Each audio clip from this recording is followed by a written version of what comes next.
মারা গেছেন নারী উদ্যোক্তা তনির স্বামী শাহাদাত হোসাইন।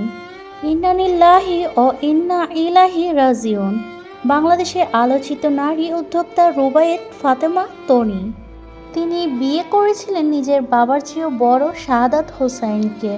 সেটা নিয়ে হাজারো লক্ষ টোলের শিকার হয়েছিলেন উভয়ে। তবুও ধমে যাননি তাদের কেউ। তারা প্রমাণ করেছেন অর্থের জন্য নয়, ভালোবেসে বিয়ে করেছেন তারা। সে যুদ্ধে জিতে গেলেও একসঙ্গে বেশি দিন বাঁচতে পারলেন না। শাহাদাত হোসাইন আল্লাহর কাছে চলে গেছেন তনিকে একা রেখে।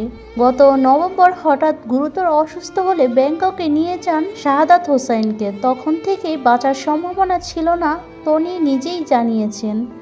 ভয় পেয়ে আইসিইউতে রাখেননি, উন্নত মানের চিকিৎসা দিয়েছেন।